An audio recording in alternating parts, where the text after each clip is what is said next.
Saudara, Anda menyaksikan Breaking News Kompas TV bersama saya Niputu Trisnanda.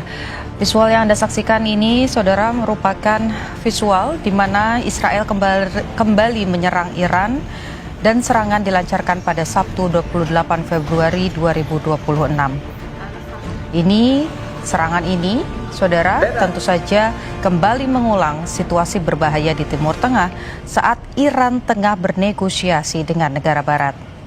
Ini adalah serangan pertama Israel setelah perang 12 hari yang terjadi pada Juni 2025.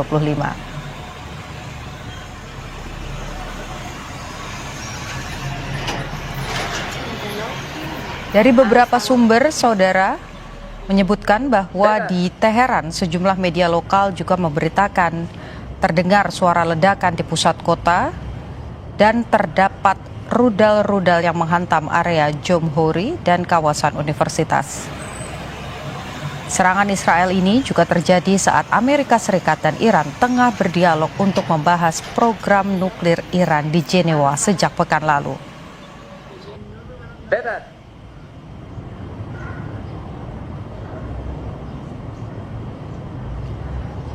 Belakangan, saudara, armada Angkatan Laut Amerika Serikat yang diperkuat oleh USS Abraham Lincoln bersama sejumlah kapal perusak, kapal selam, dan penjelajah juga telah berada di Selat Hormuz untuk menekan Iran.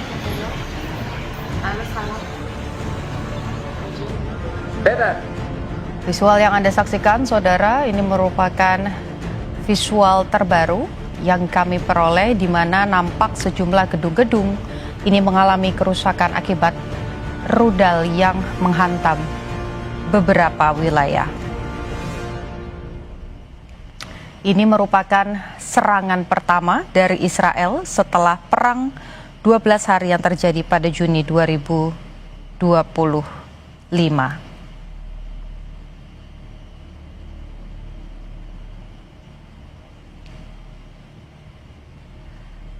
Saudara, sebelumnya baik itu Israel dan juga Iran sempat melakukan gencatan senjata setelah menjalankan perang 12 hari.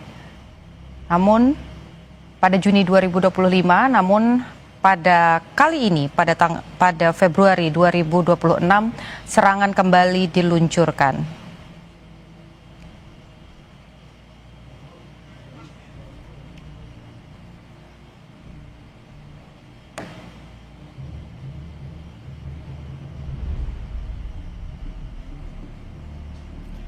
Saudara, melalui serangan yang kemudian diterima oleh Iran, Israel juga mengirimkan peringatan kepada seluruh warga untuk mempersiapkan kemungkinan adanya serangan rudal susulan.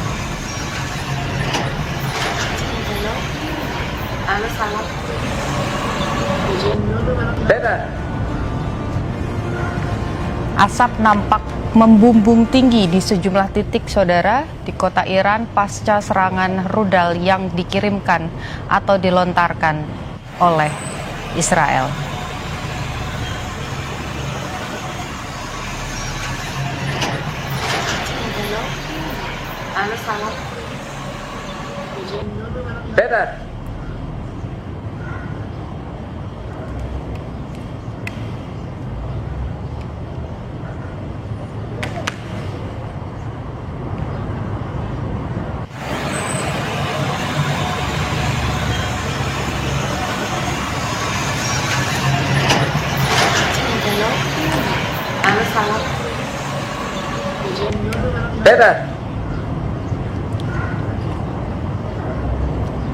Saudara, kita akan mencoba menghubungi Dian Wirengjurit, mantan Dubes Indonesia untuk Iran. Selamat sore. Selamat sore, Mbak. Selamat sore, pemirsa. Terima kasih sudah bergabung dengan Breaking News Kompas TV dengan Putu di studio, Pak. Melihat serangan yang kembali dilancarkan oleh Israel terhadap Iran di tengah upaya dialog yang tengah dilakukan begitu dari kedua belah pihak, khususnya dengan pihak Barat, bagaimana Anda melihat ini? Terima kasih Mbak Putri. Begini, tolong dilihat. Yang namanya Israel dan juga induknya Amerika, itu orang-orang yang memang khususnya Netanyahu dan Trump ya, orang-orang yang memang amat sangat tidak bisa dipercaya.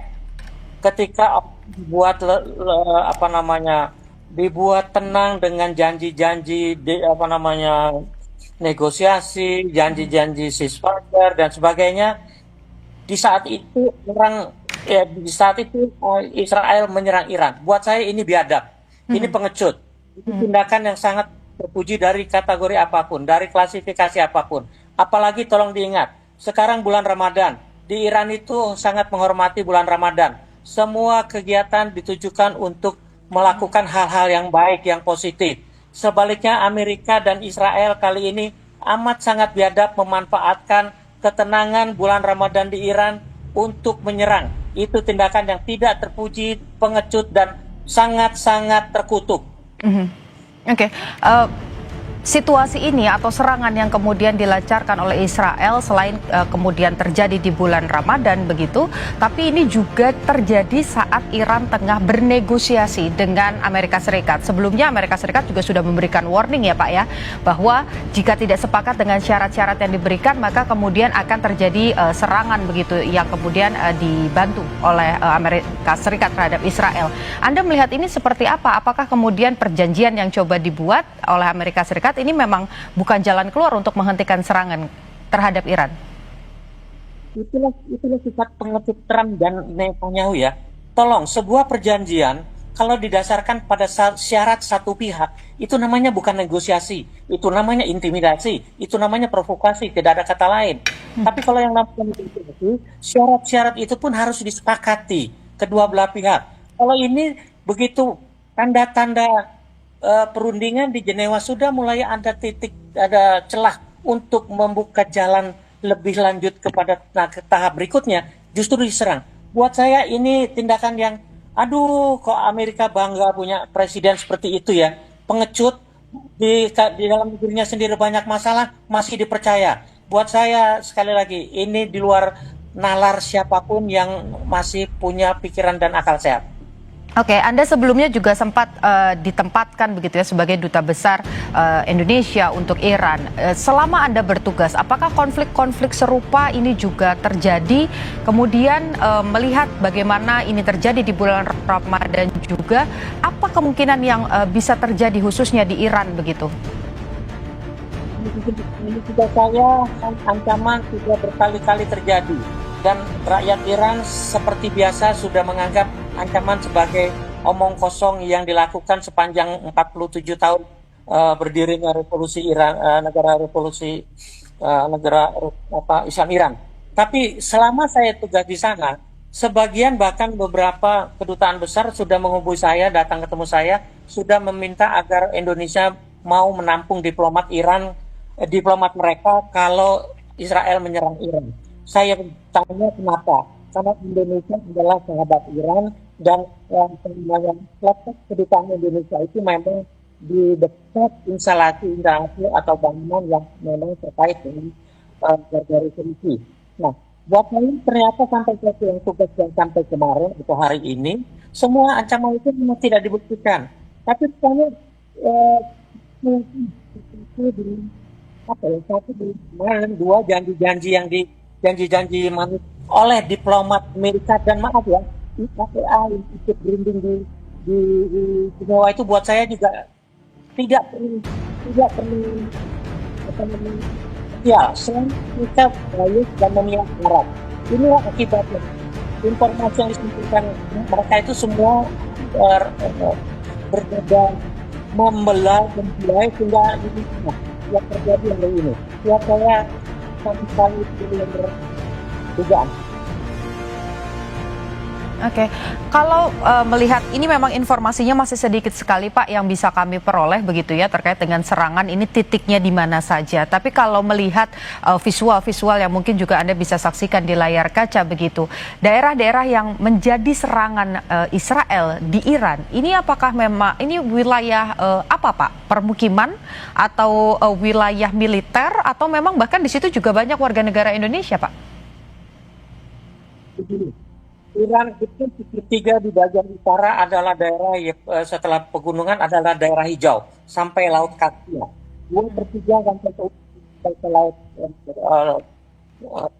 Kaspia itu adalah padang pasir dan gunung batu. Di seluruh tempat itu ada kampung-kampung atau pemukiman, tapi dapat dikatakan bukan tempat penduduk padat. Nah, saya melihat serangan Israel sebelumnya, saya menilai serangan ini pun akan dilakukan kepada wilayah-wilayah yang memang penduduknya jarang.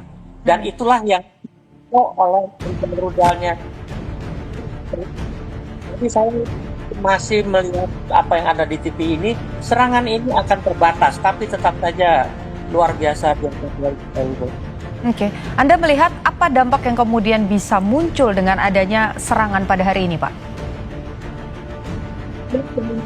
Karena saya latar belakang diplomasi begini, saya yakin banyak dari negara Teluk dan juga China dan Rusia yang sekarang meminta Iran untuk menahan diri. Sementara mereka melakukan diplomasi. Negara Teluk selama ini sudah aktif, sangat giat melakukan diplomasi kepada Amerika dan kepada Israel untuk juga menahan diri. Tapi saya tidak melihat tindakan apa yang jadi otak-otak Netanyahu dan Trump sehingga berani mengambil keputusan seperti ini. Buat saya. Oke, Pak, Indonesia juga mengambil peran dengan ada di perjanjian Board of Peace. Tapi saya akan meminta tanggapan Anda kira-kira apa yang bisa dilakukan Indonesia dengan adanya konflik di Timur Tengah ini setelah jeda. Jadi jangan kemana-mana, tetap saksikan Breaking News Kompas TV.